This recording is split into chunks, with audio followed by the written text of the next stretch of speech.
The first expedition is completely shattered. Out of dozens of elite executioners and hardened criminals sent to the island, only a handful are left breathing, bleeding out from extreme exhaustion and heavy casualties. Gabimaru, the most lethal assassin among them, has pushed his body so far past its breaking point that he has lost his memories, wandering the island without any recollection of his own identity or why he is even fighting. The remaining survivors are reeling from two devastating facts. First, the island is ruled by the Lord Tensen, a group of hostile beings who do not age and heal from every fatal wound. Second, the fabled Elixir of Life they were sent to retrieve is a complete myth. There is no extraction ship waiting for a successful drop-off. The criminals and their guards are stranded on an island designed to slaughter them, shifting their focus entirely to raw survival. Back on the mainland, the shogun is out of patience. 3 days have passed with no elixir. Frustrated by the silence, he immediately dispatches a heavily armed second expedition across the sea to finish the job. This new squad is commanded by Yamada Asaemon Shugen. He is a terrifyingly devout executioner, operating on absolute, uncompromising justice. To him, the criminals on the island are not assets. They are targets marked for immediate death.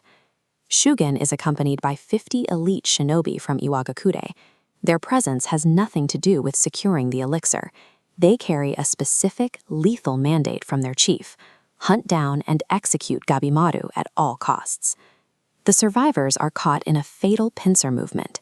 They must defend themselves against unkillable island gods in front of them, while fending off an execution squad from their own government attacking from behind.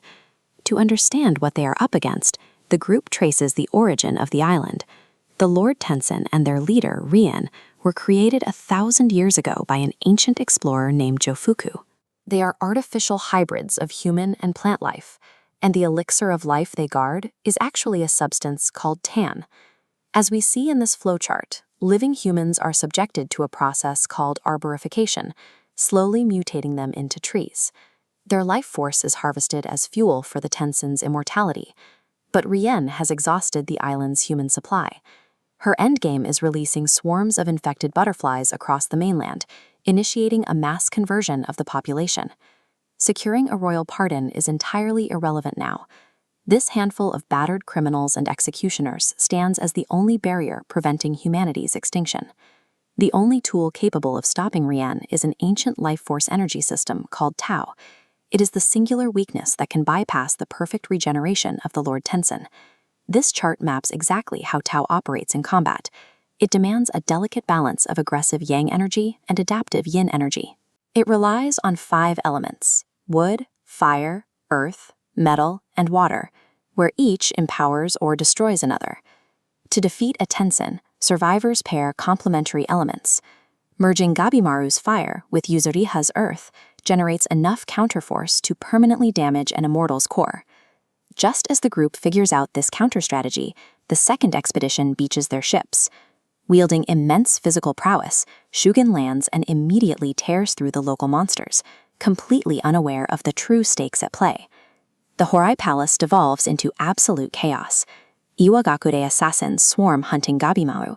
Yamada executioners attack the remaining criminals, while enraged Lord Tensen assault everyone. Trapped in the crossfire, the original survivors are forced into an airtight alliance. They must master Tao manipulation on the fly and trust each other to stay alive. Drawing on combined elemental strikes, Gabimaru and his fractured alliance launch a coordinated assault, shattering Rien's final form and securing the prototype vial of Tan. But escaping requires navigating a massive bureaucratic trap. The shogun's rigid decree dictates that only one criminal can legally receive a pardon. Yamada Asaemon engineers a quiet political workaround. He arranges for the swordsman Guntetsusai to take sole credit for finding the elixir. Jika then manipulates the shogun, convincing him that the horrific plant mutation side effect is actually a divine blessing, allowing the ruler to become a living monument for his people. With the government satisfied and the official paperwork forged, Gabimaru and Yuzuriha completely erase their identities, faking their own deaths to safely slip away from the shogunate's grasp. Leaving the violent shinobi life behind, Gabimaru finally reunites with his wife, Yui.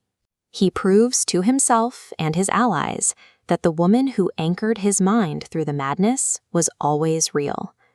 The Lord Tensen spent a millennium attempting to engineer a flawless eternity.